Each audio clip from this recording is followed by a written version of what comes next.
Good evening, everyone. My name is Ramel Terry. As Mr. Brinson pointed out, I'm the Political Action Committee Chair here for the Chicago Westside branch. I also serve as the second vice president for the branch as well. So tonight we know that we're here for the 29th Ward Aldermanic Forum. As Mr. Brinson pointed out, both candidates were invited. I'm not sure if he mentioned, we got a call at about 5 o'clock from Alderman Graham's campaign that there was a conflict in the schedule. So we just wanted to make sure that we share that information so that we're all aware that this was a fair and unbiased process. Wow. Tonight, we want to make sure that we still give the respect to the one candidate who did show up tonight.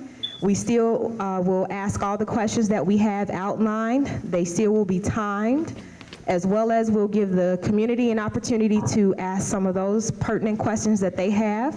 And this information will be aired on CAN TV so that you can share this information with other people. I want to just thank you all for coming out tonight, and hope that it's still a lively discussion with the one candidate who did show up. So thank you, Mr. Taliaferro. And I want to go ahead and bring up our panelists for today who will be asking all of the questions. Ms. Rebecca Raines. And I do want to acknowledge our timekeeper right here in the front, Mr. Dennis Olive. He has two colored sheets. The green one lets you know that you're halfway through your time. The red means to stop. And so we want to just make sure that we're respecting the time that has been laid out and respect everyone's time that's in the audience. So I thank you guys, and let's get started. So we're going to start by just asking frame. Opening statement. Put the mic closer. Your mic is not yes. Closer. Oh, opening statement. 2 minutes. 2 minutes. Good evening. Good evening. Good evening. I want to thank everyone for coming out. Mr. Carl Brinson for putting on an event. Thank you so much, Mr. Brinson. And I also want to thank Sankofa's Culture Center and Malcolm Crawford for hosting this event for us. You know, in the Austin community in the 29th Ward for the past 6 years, the community has not grown. It's been, at most, standing still, if not going backwards. Crime has increased in the 29th Ward, and specifically, as reported by the Austin Weekly, homicides have been up 67%, sexual assaults, robberies, as well as shooting victims. There's been a lack of business development within our communities. We've not seen any significant businesses develop within the 29th Ward itself. We've had an alderman that has been hands-off, and I bring you an alderman that will be hands-on. This is a new day. This is a new vision for the 29th Ward under new leadership. And I believe in having a leadership that, or possessing a leadership that's honest with our community, that has a sense of integrity, and that's willing and committed to serving our community. Thank you. Thank you. Are you ready? Yes. Access to information is critical for residents to know what's going on in the ward. What specific mechanisms will you utilize to ensure that residents of the 29th Ward are notified about important information, updates, and events taking place in the ward? You have 1 minute. We're timed tonight, and I'm by myself. But you know, I think it's, let me just state, I think it's very important to the community to be able to address your issues with the candidates for the 29th Ward. And I'm sad to see that I'm here alone, but I'm glad to see that your issues are very important, and they're very important to me. I'm gonna host ward nights throughout the ward, and I will do that on a weekly basis. But I wanna add something new as well. I would love to host what's called a precinct night as well, where one night a week, I will host one precinct to be able to listen to the ideas, the visions, and the comments with regard to growing that particular precinct in our ward. Also, I think it's very important to maintain a strong social media base. We will have all information that is available on social media so that the residents of the 29th Ward will be fully informed of everything our office is proposing and all meetings that the office will have as well. Thank you. Unemployment in some areas of the city stands at 25%. For African Americans, that number is even higher. Please give 2 specific examples of how you, as alderman, will address the unemployment rate in the ward. You have 2 minutes for this question.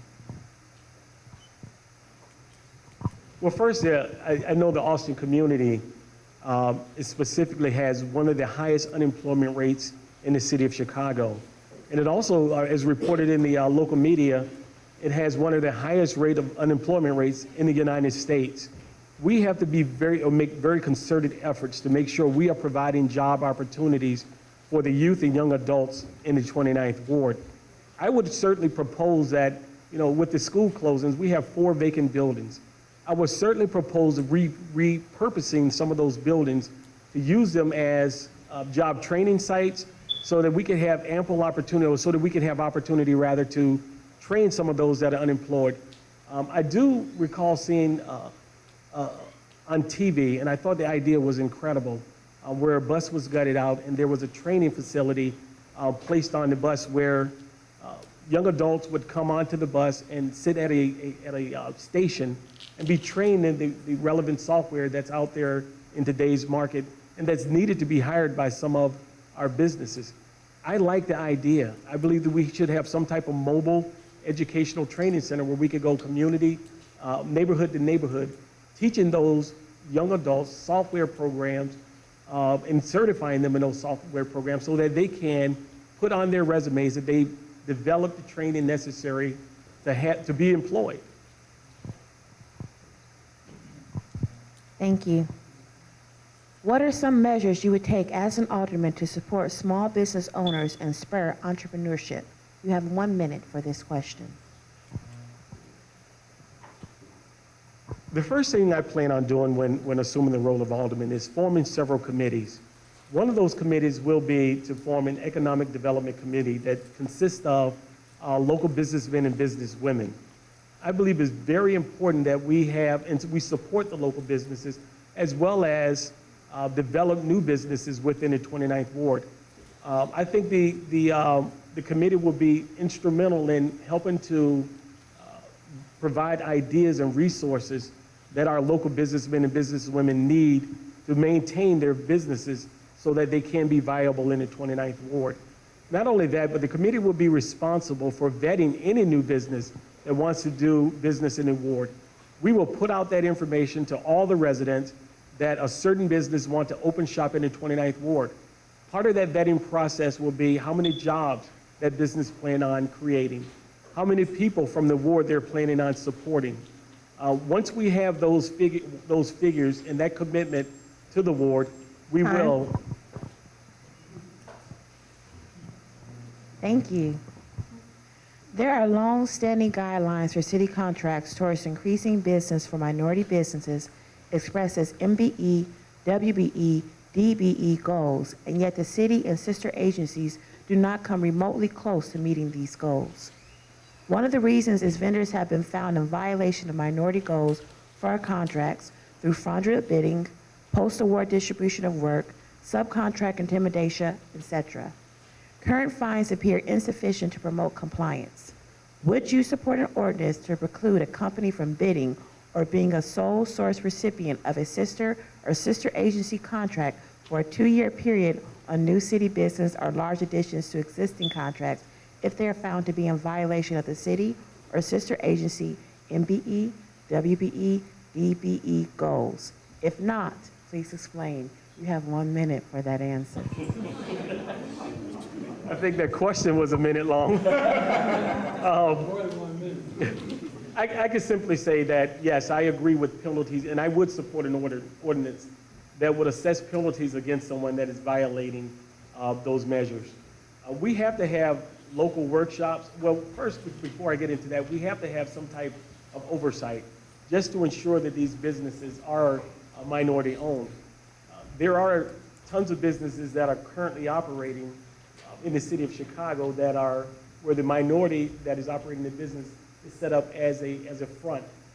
I believe that we need better oversight.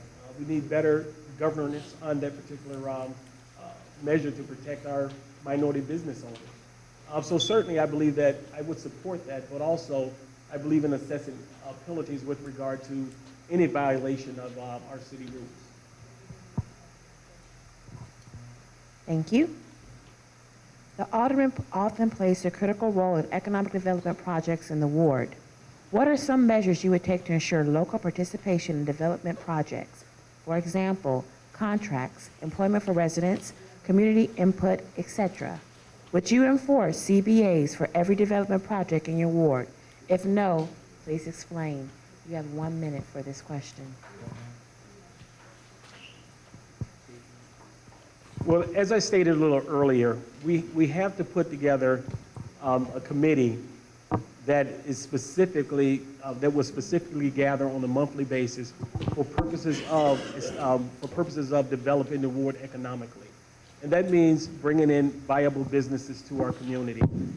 That has to be the first step. Then we have to assess where we are as a community with regard to economic development, where we need to go and where we should put our local assets. We will also ensure that workforce development is maintained, infrastructure development, cash flow development. We have to look at every single effort to ensure that our economic development plan is a viable plan and that the plan is actually working. So I would make sure not only that, but we have to ensure that our minority business owners or our minority contractors and development are getting a fair share of their piece of the pie. With that, I would make sure that we have community work with regard to contractors and developers. So as a follow-up to that question, would you enforce CBAs for every development contract or every development opportunity that comes out of the ward? With the looming pension obligation and the significant city debt, what revenue proposals do you have that can keep the city from increasing property taxes? Moreover, proposals that do not include fines and fees that mainly impact lower income communities by way of parking, red light tickets, etc. You have 1 minute for this question. You need to speak up a little, they say.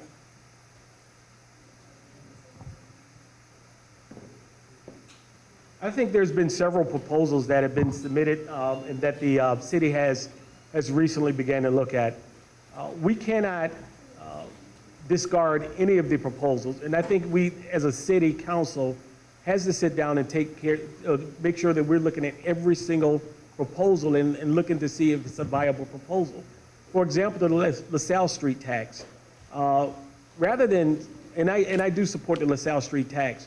However, rather than taxing each share that's sold, I would propose taxing the transaction itself. I would also reduce city spending. I'd look at the top level or the top heavy management in city government and in city departments. Unfortunately, many of our departments are manned and supervised by a deputy director, assistant to the deputy directors. It's top heavy. Also, we should look at a commuter tax, but I would look at the commuter tax with specific care, simply because we don't want to lose businesses. We don't want to lose businesses in the community, nor do we want to lose the suburbanites that are commuting back and forth to the city. Their assets as well. So I think we should, as a city, make sure that we are putting everything on the table before we begin discussing any increase in property tax. Okay, thank you for that. So we're going to go ahead and ask a few of the community questions. So one of the questions asks, should a business in Chicago get the contract before any company that is not located in Chicago? Yes. Yes. Well, and I say this, you know, being more specific, not that they should be given deference, but I think that there should be a measure as so that our businesses in the Chicagoland area are given some type of specific regard to the contracts that are being offered by the city. Thank you. So another question asks, who has endorsed your candidacy for alderman? Well, I have quite a few endorsements. Specifically the 29th Ward residents. I have Commissioner Barbara McGowan, who's Vice President of the Water Reclamation District. I'm also being endorsed by former Commissioner Earlene Collins. I've been endorsed by Congressman Danny K. Davis. I've received the endorsement of Operation Push. I've received the endorsement of Chuy Garcia, the Chicago Police Sergeant Association, the Fraternal Order of Police.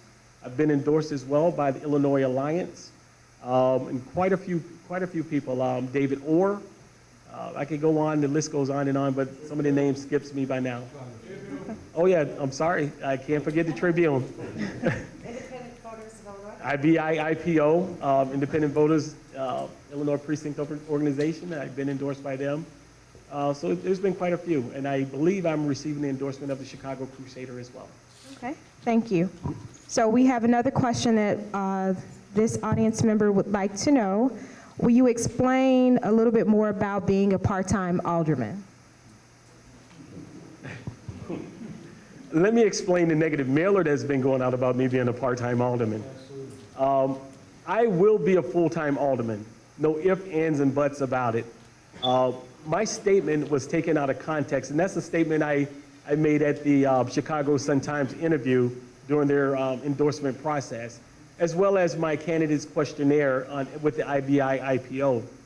Within that questionnaire, I specifically stated that I'm a very proud owner of a law firm. I came from a very poor family, but I'm very proud to say that I was able to go to college and graduate and go to law school and graduate and start my own firm, my own law firm. And I'm very proud of that. Right now, I'm the managing partner of the firm. I manage the day-to-day operations of the firm. And what I specifically stated is I will turn over those responsibilities to my business partners to ensure that the firm remains a functioning and viable firm.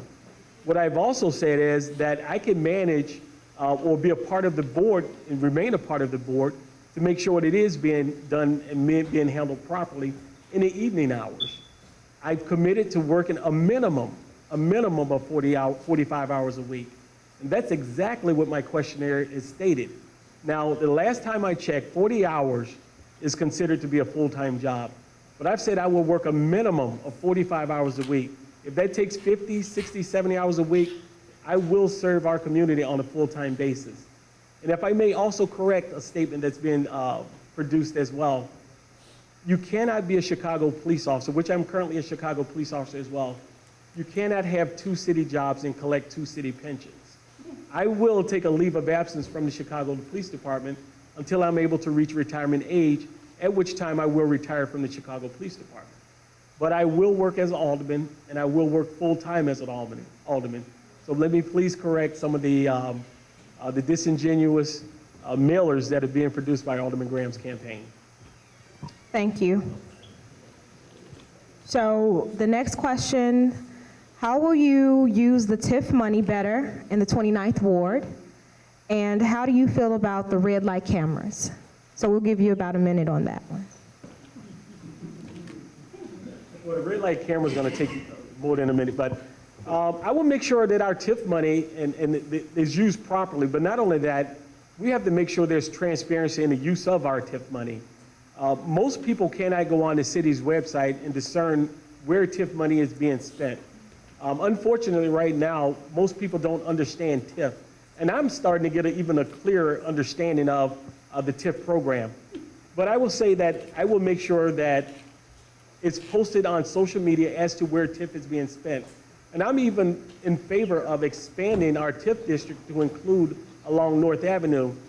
Most of us are aware that there are primarily only 2 grocery stores that operate within the 29th Ward, one being Leamington's and the others being Mario's. We certainly have an opportunity to extend TIF along North Avenue so that we can bring another grocery store to the 29th Ward. With regard to the red light cameras, I believe the intent or purpose.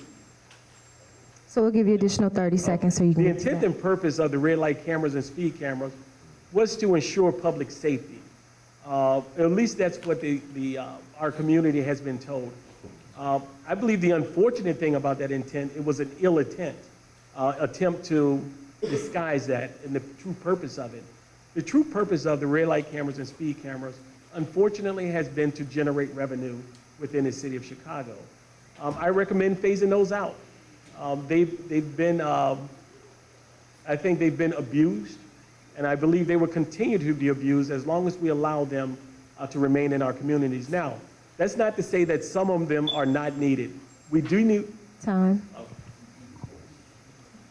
So one last question from the community. What is your plan to support schools in the 29th Ward? What is your opinion of having an elected school board? I am certainly in favor of an elected school board. I believe our parents, our communities, should be given an opportunity to vote for whom they want to represent them. It's very important to have a voice in those that teach our children.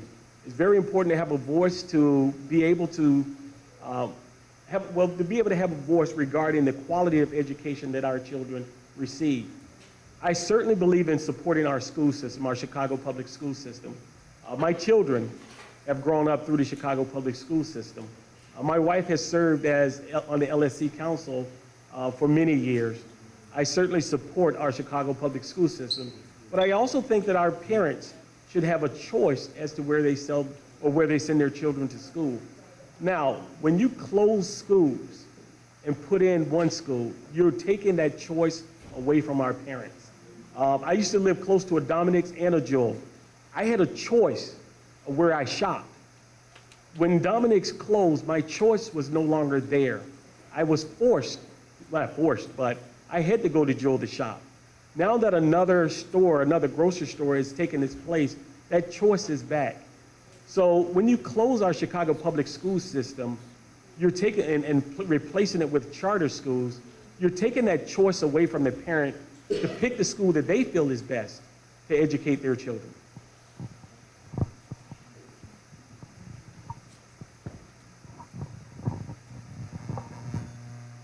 We are partnering to host a Restoring Justice Summit in Chicagoland communities on April 11th.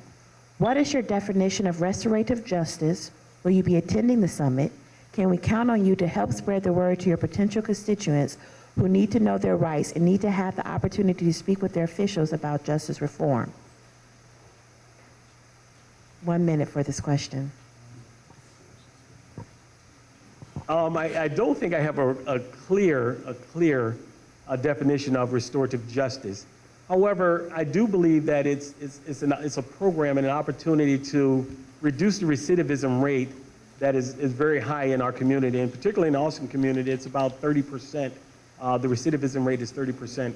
But it's also an opportunity to assist our victims of crimes. And there are certain measures that I believe the restorative justice system I advocate on behalf of. For example, having some type of assistance for a victim. Now, we have to be very careful, though, as part of the initiative to bring the victim and the offender together. I believe that there are certain crimes that are committed against the victim where it will be quite difficult for the victim to face the offender. And I plan on attending every single event within the 29th Ward that will better our community.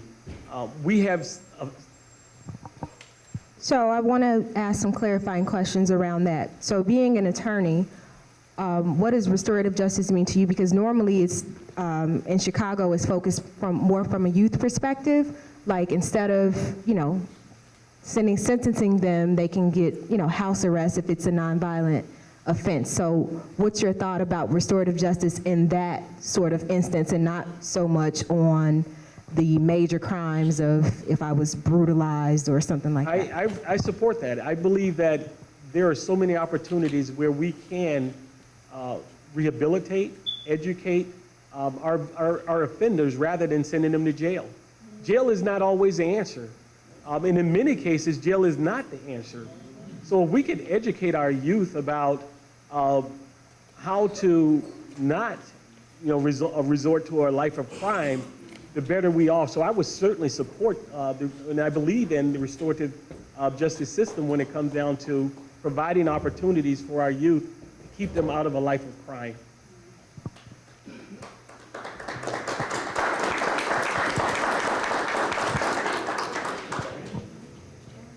To the audience, I would like to explain this next question before I ask it. Participatory budgeting is a process that allows community residents to learn about how money has been spent in the ward. It creates proposals for addressing community needs and then votes on how that money is spent in their ward on an annual basis as it relates to the $1.3 million in menu money. It also allows for the engagement of youth as young as 14 years old to be a part of the voting process if it is agreed upon by residents and aldermen. So our question to you is, outside of the $1.3 million in Aldermanic menu money used for ward infrastructure projects, streets, lights, speed bumps, etc., what other possible money would you open up for a participatory budgeting process? If you're not supportive of the participatory budgeting process, please explain why not. And you have 1 minute. I'm highly in favor of the participatory budgeting process. In fact, there are approximately 7 aldermen out of 50 that currently use this process, and I've had an opportunity to speak with one of them regarding the process. I believe it's very important to get our community involved in the growth of the community. We can't find out which alleys need to be repaired or which streets need to be repaired or what infrastructure needs to be repaired if we're not engaging the community. The participatory budgeting process allows us to do that.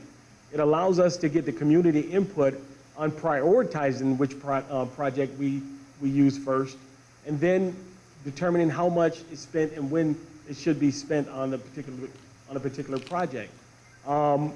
Unfortunately, some aldermen are not in favor of the project because they believe that some communities are larger than others, so that it would be an unfair process. But if you make the information available to all of our community, the entire ward, and the entire ward participated in it, it would be a much fairer process. So a follow-up question to that, what other pots of money would you use for the participatory budgeting process? Well, as far as I understand right now, the only money that can go to the participatory budgeting process is the menu money.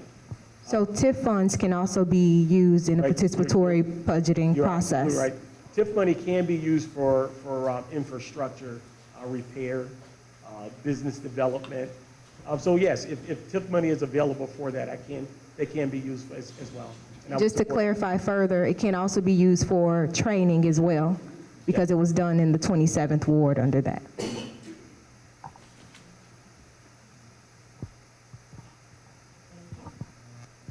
As alderman, you have a unique role as a convener and facilitator of new ward initiatives. Youth engagement continues to be a challenge at all levels in the city, both in terms of programs available in the community and in the workforce. What specific methods will you use to engage young people in the ward? You have 1 minute for this question. I've specifically had an opportunity to talk to quite a few of our young adults, as well as the youth throughout the ward.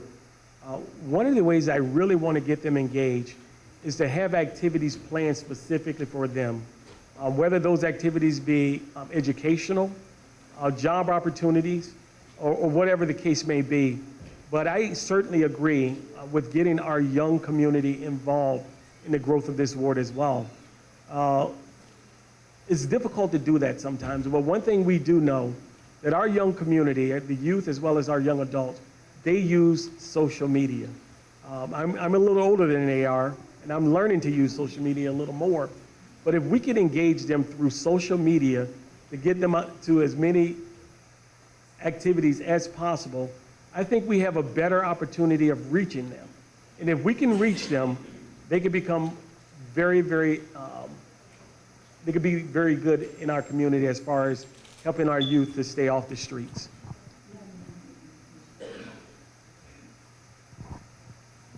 Thank you. It has been documented that the Chicago Housing Authority, CHA, has a cash reserve of over $400 million of public tax money intended for assisting families in obtaining low-income housing.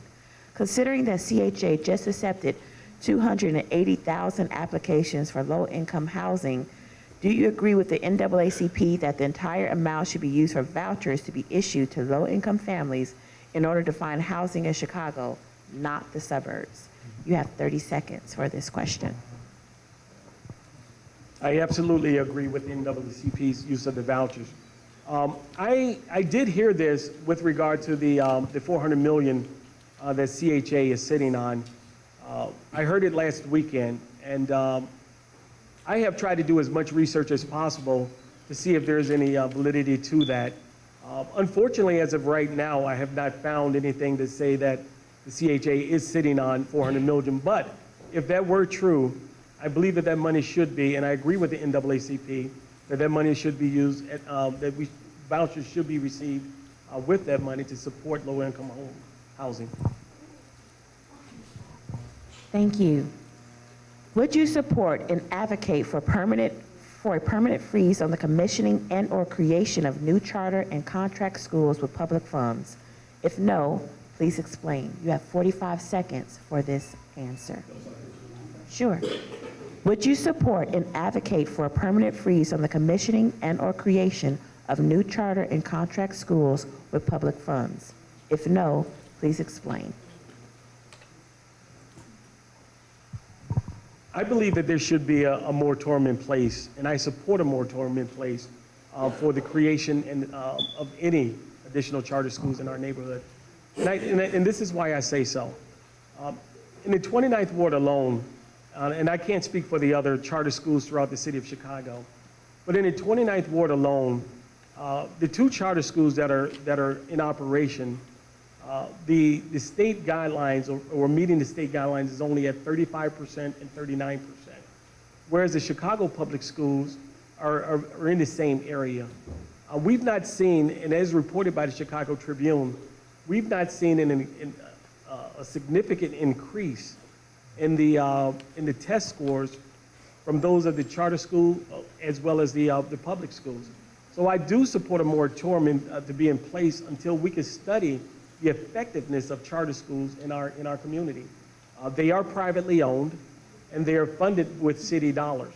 And I think that has to be something that's studied as well to see if it's advantageous for the city to continue to resource the private education that's afforded by the charter schools.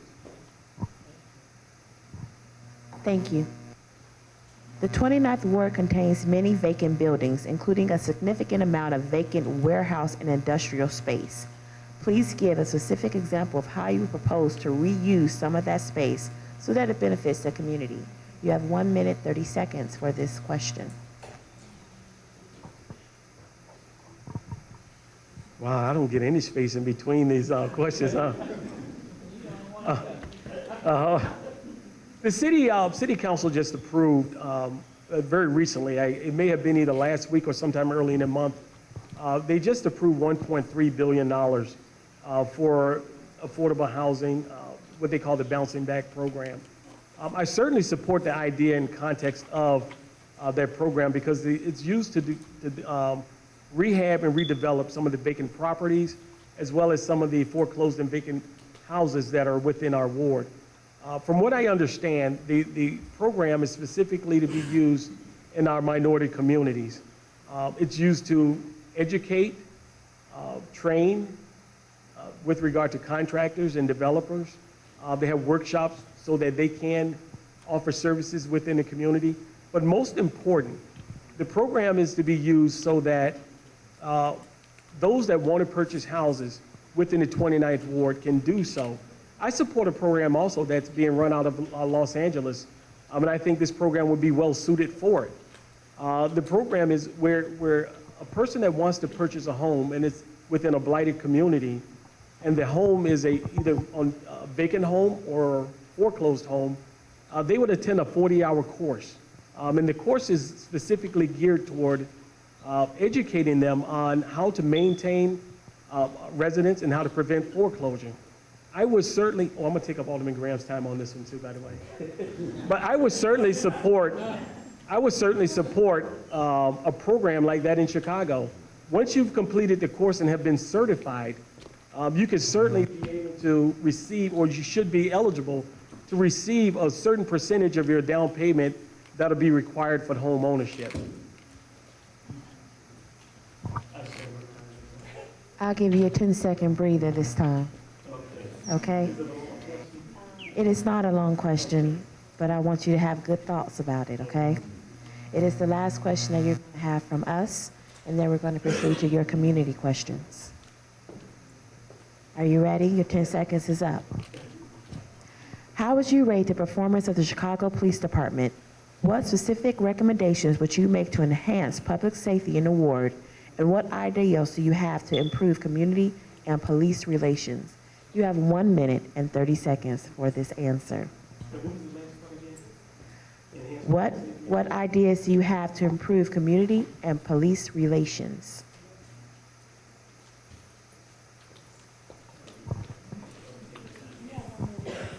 All right.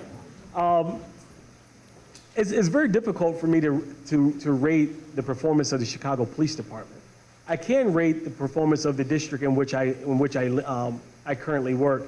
I work along North Avenue from Laverne over to Central, and we've had 100% decrease in homicides since I took over that span. I would certainly say there's more effort that's needed within the programs that the police department are currently employing, but I do really appreciate one program that I believe has been very successful throughout the city, and that's the Operation Impact Zone program, where young police officers, fresh out of the academy, work in high crime areas. That has proven significantly, and we get monthly statistics with regard to that. That has proven to be very effective in our community. What would I do to enhance public safety and my ideas with regard to community police relations? I certainly believe that one measure that has been working throughout the city, throughout the suburb, is having police substations. It was an issue that was put on the 2011 ballot, and it was clearly by overwhelming vote, people in favor of having police substations. Evanston employs them, Oak Park employs them, and I think they're excellent for generating some type of community police involvement. So far, since I've been a police officer, we've had a serious divide. Thank you, but I do want to ask a clarifying question or follow-up question to what you stated. So as it relates to the ward, is that the only police district that sits within your ward in terms of your judgment of how to rate the police department? No, specifically the 25th as well as the 15th, but I specifically work in the 25th. So what about the other part of the ward that other district sits in? So what are your thoughts about that part? Well, I think throughout the city of Chicago, the police and community relationship can be a lot better. Certainly, as I was about to say, when I became a police officer in '94, we started a program that was called the Chicago Alternative Policing Strategy, better known as CAPS.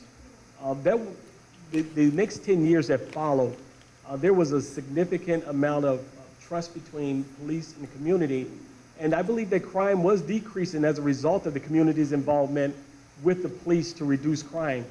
Unfortunately, because of the economic downturn and budgeting problems, a lot of those personnel were laid off, and the divide between the police and the community got further and further and further apart until the point it became a position of distrust.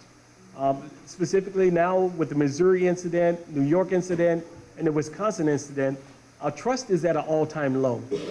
Putting police substations in our community where the community don't have to drive a long distance to get to a police station would be very vital to fostering a new relationship. Not only that, but the police get an opportunity to know the citizens better, and the citizens get an opportunity to know the police better. I think it is one measure that we can use. And also refunding our Chicago Alternative Policing Strategy program, refunding it, bringing back the community to this program to make sure that police and community are working together again. Because as long as that divide is there, crime will continue to increase. Okay, so again, how do you rate the 25th district? On a scale of 1 to 10? However, the way you rated the other one. I think they're doing a fair job. I think they're doing as best as they can with what they have. We're faced with, and this is why I believe that we need to hire more police officers. We are faced with the inability to take time off, but they are throwing $100 million every single year of the possibility to overtime. And what do people do when you offer them unlimited overtime? They're going to take it.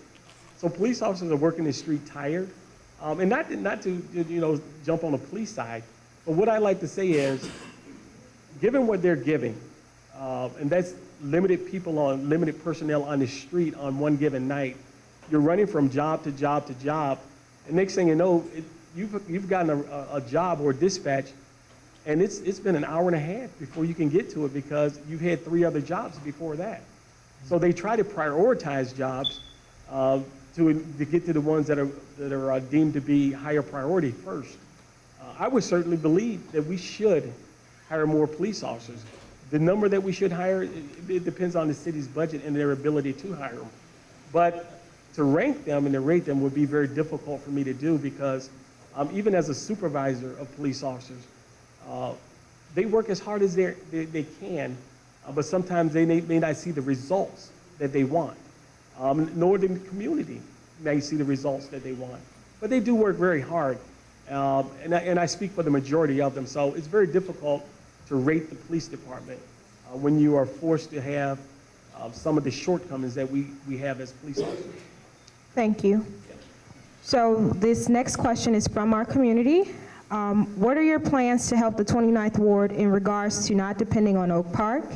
If we need anything of quality, we must leave our community to get quality food, service, etc. Oak Park has stayed on what opens on the Chicago.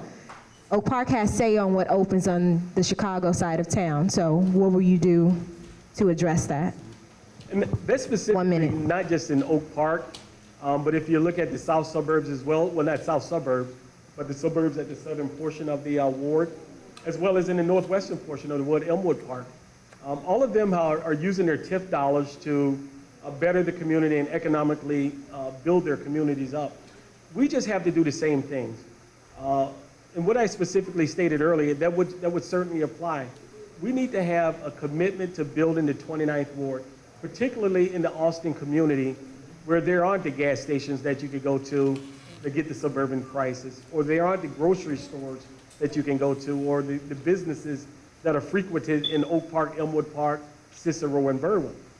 We need to be able to develop our community just as well as just as much as the Oak Park and the neighboring suburbs are developed.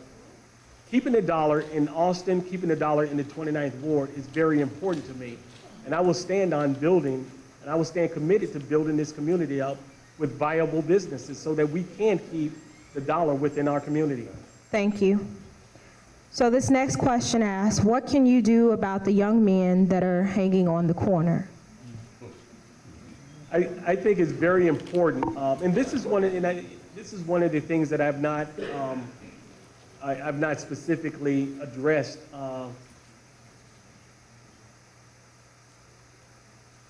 Oh, excuse me, there's a white van blocking the parking lot, so I guess you may need to move before you're towed.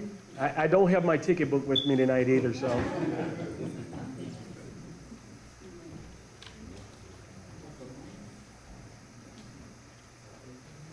I'm sorry, now, if you could just give me the context, I lost my train of thought. Yes, so the community resident would like to know, what do you plan on doing about the young men that are on the corners?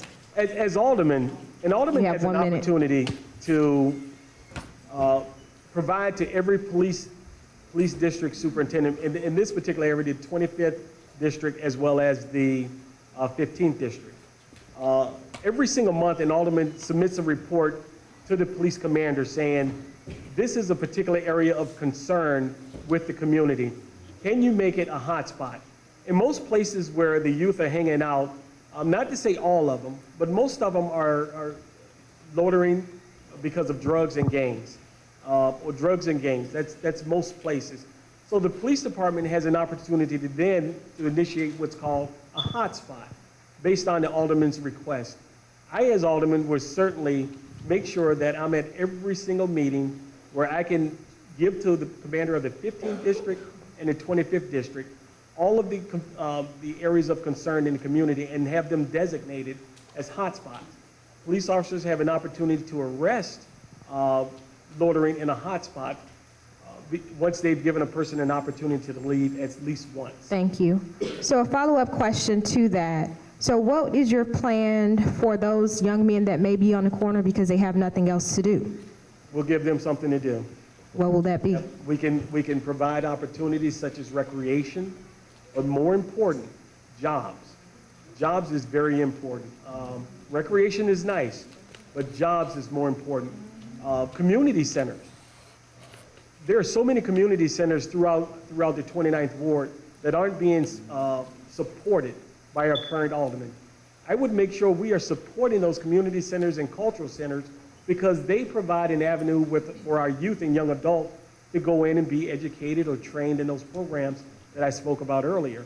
I've had an opportunity to visit at least 2 or 3 of them where they just didn't feel the support of our current alderman.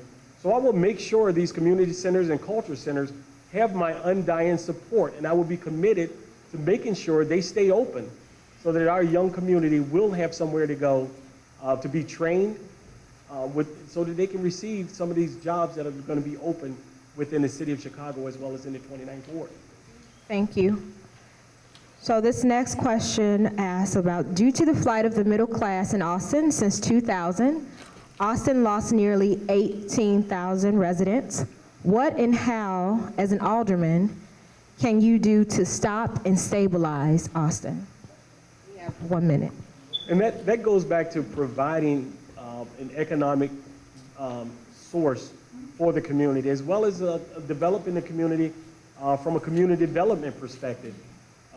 We have rising taxes in the city, whether that be your water bill or sewer or whatever the case may be, cell phones. We have rising taxes, which is causing our community to flee. Crime is causing our community to flee. I will make sure that we preserve our community, trying not to increase the taxes as much as the city is wanting to increase them, but more so just developing this community so that we're proud to live in the Austin community again. A lot of people have lost pride to live in Austin. They're tired of the crime, they're tired of the high taxes, and they don't feel they're getting the bang for their buck.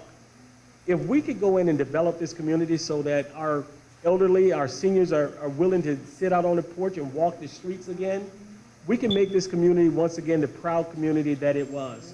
And that means economically. Thank you. So this will be a quick question. Someone in the audience is interested in what type of law do you practice? I practice family law, which includes child custody cases, child support cases, and dissolution of marriages. And to refute some of the mailers that have gone there, it would be very difficult to use any clout to bring money to my law firm for those purposes. I just don't see it happening, and nor do I want it to happen. We've been a successful company without any city involvement. We've been a successful company without any clout, and we will continue to do so.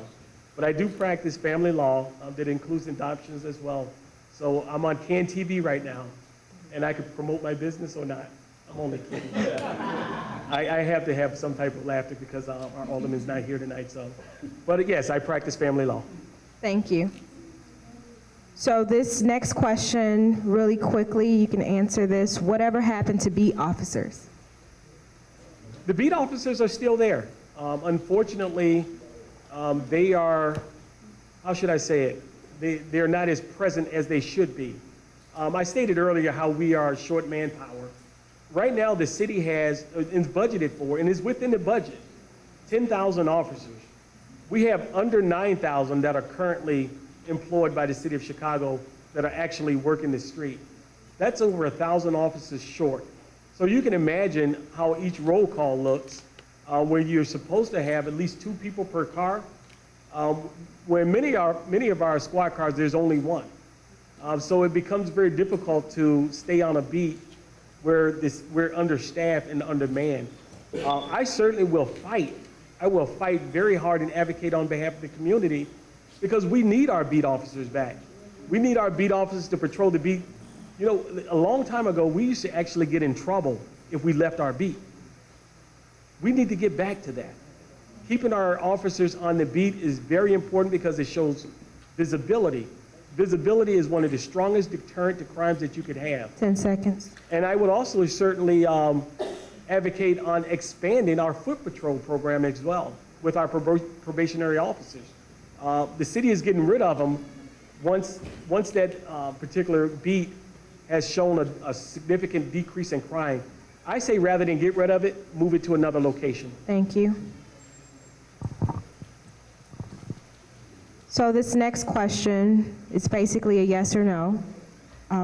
With the marijuana laws changing, are you for or against medicinal marijuana usage? So recreational usage of marijuana, are you for or against it? I think there's a difference between recreational use and medicinal use. I'm very much in support of medicinal use, that's medical marijuana. I'm against recreational use of marijuana. Thank you.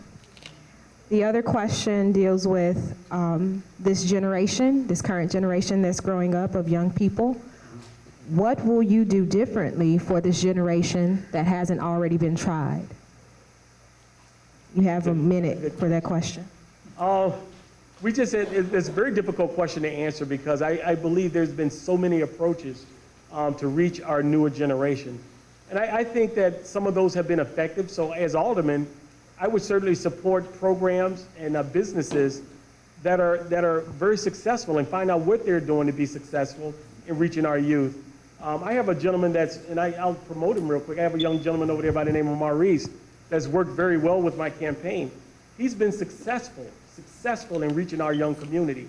So as alderman, I certainly would want to reach out to Maurice and continue to make sure that he is properly given the resources to make sure his efforts are being supported. Maurice's business as well as the other businesses in our community. Thank you. This next question asks, what is your record of community or military service? Okay. Well, beginning 1 minute.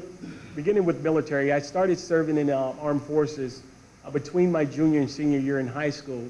I was very dedicated and very committed to serving the country.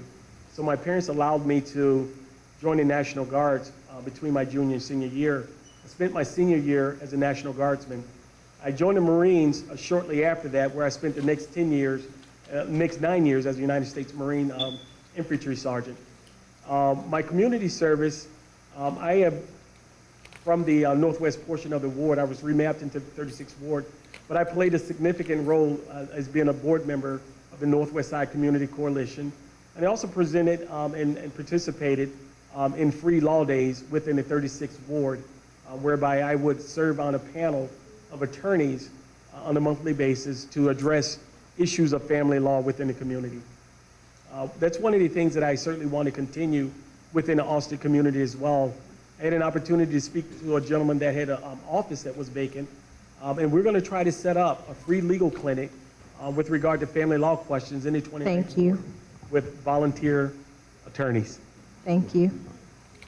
So this last question from the community, would you agree that parents should be held more accountable and responsible for negligence as it relates to curfew and underage drinking? Would you be willing to say that they should be charged for that if their youth are found guilty of one of those offenses? I certainly believe that all parents have a responsibility for their children. That's something that I will never stop having, even though two of my children have reached the age of adult. I'm responsible for them. What I've taught them throughout their lives is very important to me, so I'll always be responsible for their actions. There comes a time where our children have to be responsible for the things that they do. I don't believe in having to arrest a parent because of something their child has done. I do believe that fines are appropriate, as the city has had for many years with curfew violators. So that is holding our parents accountable for some of the children being on the street, but to put some type of misdemeanor charge against a parent for the actions of their child, I would not support such an effort. Thank you. Thank you. So we'll give you 1 minute to offer your closing statements before we wrap up this forum. Well, thank you all for coming out this evening. It is a time for new leadership in the 29th Ward. And I think there's a time for new leadership throughout the city of Chicago, to include from the mayor down. We've had a difficult 6 years in the 29th Ward, where we've not seen growth. Growth in a community is very important.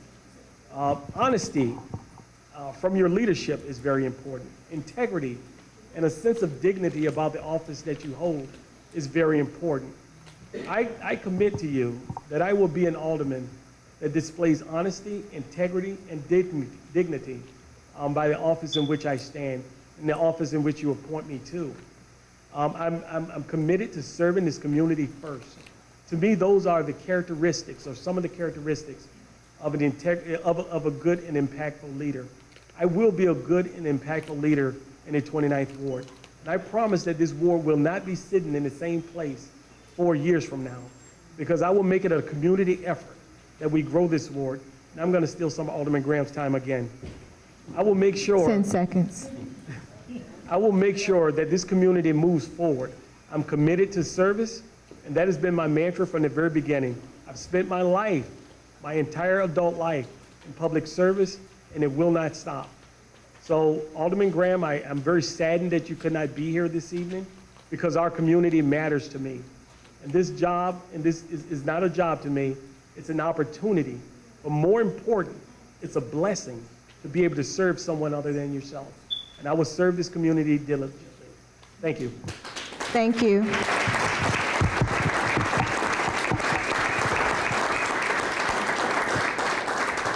So I want to take an opportunity to thank Mr. Taliaferro for coming out. I want to take an opportunity for thanking CAN TV for always supporting our efforts in the community of broadcasting our platforms. I also want to take the opportunity to thank you, the community and the audience, for coming out and supporting this event.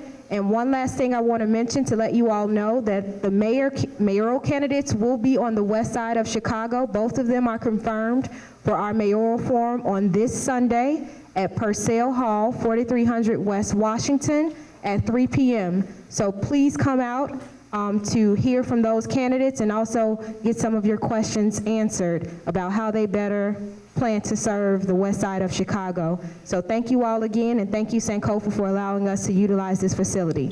Good night.